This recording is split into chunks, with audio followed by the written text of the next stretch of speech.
Olá, seja bem-vindo a mais um encontro nosso no 7 a 7. Hoje nós vamos refletir naquela que se tornou a oração modelo cristã.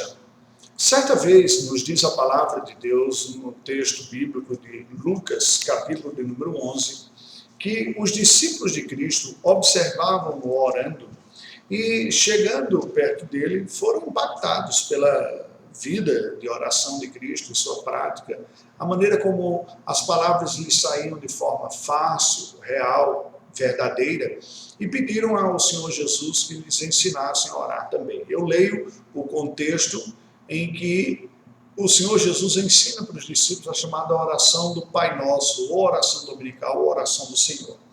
Está descrito em Lucas 11, o contexto. De uma feita, estando Jesus orando em certo lugar, quando terminou, um dos seus discípulos lhe pediu: Senhor, ensina-nos a orar como também João ensinou aos seus discípulos. Veja que foi precisamente observando a vida de oração de Cristo que aquilo chamou a atenção dos discípulos e disseram: nós precisamos aprender a esse respeito. Isso é algo curioso, queridos, porque a prática da oração é uma prática universal nas religiões. Até mesmo, de uma forma curiosa, religiões que não creem no Deus pessoal têm práticas de oração. O budismo tem oração, embora não haja um Deus pessoal ao qual se dirige. E é claro que quando a sua imagem da divindade está afetada e é comunicada uma crença diferente no Deus, isso vai afetar a sua vida de oração. Aliás, alguém já falou que a verdadeira teologia de alguém é percebida na sua vida de oração. Aquilo que a pessoa de fato crê vai aparecer na sua prática de oração. Claro, porque a oração é um exercício profundamente pessoal e significativo de relação essencial do fiel com a sua espiritualidade, basicamente dirigido àquele que é a fonte de suas bênçãos. Se há numa religião uma crença equivocada que não se crê no Deus pessoal, a oração se revestirá de um sentido de meditação. E preste atenção, porque até mesmo algumas pessoas que professam a fé cristã têm uma compreensão da espiritualidade, da fé cristã, tão distante de uma relação com Deus vivo e verdadeiro, resgatada, possibilitada pela obra do nosso Senhor Jesus Cristo, mediante a ação do Espírito Santo, que a oração tem um significado muito estranho na vida dessas pessoas. Pessoas que acabam não conseguindo saber formular palavras, orar, conversar com Deus, e que acabam fazendo mais uma meditação propriamente do que uma oração, porque é como se não tivesse alguém com quem se relacionar. Os discípulos de Cristo ficaram impactados com o testemunho. Gente, como ele ora com intimidade, com profundidade, com intensidade, com realidade, né, de uma maneira que eu nunca serei capaz. E veja, essa é uma verdade também para nós. Se nós estivéssemos convivendo pessoalmente com o nosso Senhor Jesus Cristo, também sentiríamos algo semelhante. Porque ele e o Pai são um, como ele mesmo diz, eu e o Pai somos um.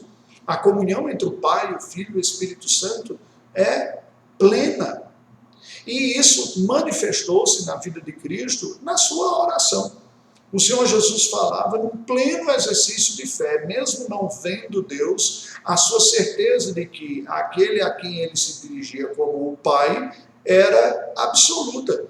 E essa oração, portanto, se revestia de uma profunda dependência e significado. E é esse o contexto que a Bíblia nos apresenta a oração do Pai Nosso. Cristo, então, disse aos seus discípulos: portanto, vós orareis assim. E aí eu leio o texto de Mateus porque é mais completo.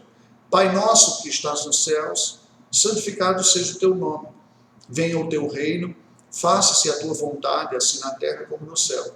O pão nosso de cada dia dá-nos hoje, perdoa-nos as nossas dívidas, assim como nós temos perdoado aos nossos devedores. E não nos deixes cair em tentação, mas livra-nos do mal, pois teu é o reino, o poder e a glória para sempre. Amém. Esta oração é uma oração muito útil. Ela não deve ser olhada para nós como sendo modelos perfeitos de oração, como sendo palavras mágicas ou especiais para serem repetidas. Mas, acima de tudo, elas devem ser tidas como um modelo, apontando uma direção. Eu não tenho dúvida de que uma das maiores necessidades da igreja evangélica brasileira é a necessidade de amadurecer na prática da oração. Nós fazemos uso da oração muitas vezes como uma busca de auxílio para a resolução de problemas. E não é muito diferente da ordem mágica ou mística que muitas outras religiões usam, que vê a oração como uma espécie de muleta ou amuleto para resolver os seus problemas. E aí, nossas orações acabam sendo muito facilmente transformadas em apenas uma lista interminável de petições, de desejos e necessidades.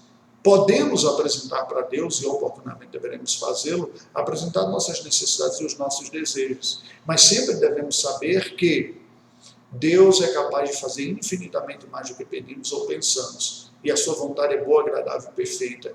E nem sempre será exatamente igual à nossa. Bem, Cristo ensina os discípulos apresentando uma pauta para os discípulos. Uma pauta de 6 petições, sobre as quais apenas citarei hoje. As 3 delas estão ligadas a Deus mesmo e não ligadas a nós. O que nos mostra a importância de pautarmos a nossa oração por Deus e não necessariamente ou prioritariamente pelos nossos desejos e aspirações. Veja que as 3 primeiras petições têm a ver com Deus. O Senhor Jesus nos ensina, nós devemos orar dizendo: Pai nosso que estás nos céus, é o preâmbulo, reconhecendo que Ele governa dos céus, a partir dos céus Ele tem o senhorio sobre todas as coisas. Santificado seja o teu nome, venha o teu reino, seja feita a tua vontade, assim na terra como no céu. Nós pedimos pela glória de Deus, pela honra de Deus, pela expansão do seu reino, do seu conhecimento, pela sua vontade sendo experimentada aqui na terra, assim como ela é plenamente experimentada nos céus. E somente depois vem 3 petições ligadas às necessidades do fiel.